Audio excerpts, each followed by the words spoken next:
I began the sketch by carefully studying the finished painting, trying not to copy it mechanically, but to understand the character of the image. Using a B2 pencil, I outlined the general oval of the head, slightly elongated upwards to maintain a sense of fragility and tension. I used a central vertical line to establish the symmetry of the face, then carefully outlined the lines of the eyes, nose, and mouth. I kept the pressure on the pencil minimal. The lines had to remain vibrant and easily corrected. I paid special attention to the eyes and lips as they carry the emotional weight. I drew the eyebrows and eyelashes freely, not striving for perfect evenness.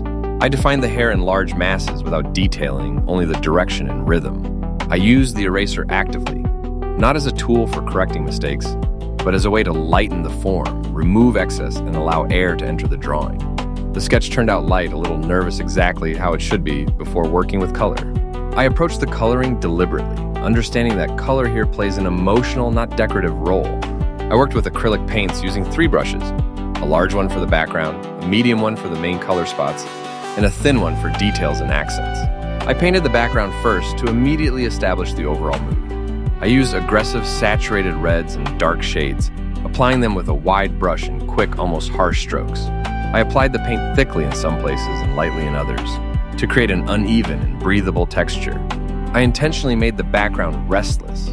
It should weigh on the character and heighten the internal tension. I painted the clothing and shoulder area second. Here, the color is cooler in calmer blues and light tones, contrasting with the background. Using a medium brush, I carefully filled in the forms, not overloading them with details, leaving soft transition. The clothing is not the main element here. It serves as a visual pause. The hair became one of the key accents. I chose a bright, almost acidic green to create a strong color clash with the red background. I used a medium brush to lay down the main mass, then began adding the direction of the strands with a fine brush. I made the lines uneven, lively, sometimes deliberately broken. I introduced the butterflies and spots as symbols. They're not so much decoration as internal images, thoughts, flashes. I painted the face carefully using thinned acrylic, working in layers. I combined warm skin tones with cool pink spots on the cheeks, without trying to make them realistic. I painted the eyes last at this stage. They should look from a finished environment. I made the gaze direct, slightly detached. Small details completed the work. Using a fine brush, I reinforced the contours, added eyelashes, accents on the lips, and refined the butterflies. Here, it was important to stop in time and not suffocate the painting with excessive precision. I deliberately left brush marks in uneven areas. They are part of the character of the work. Critical evaluation of the painting. What worked well? Strong color contrast. The green hair and red background create tension and immediately catch the eye. The character's expressive face and gaze convey character and inner state. The texture of the background adds energy and a sense of movement. What didn't work well? In places, the background is too dominant, eating away the shape of the head.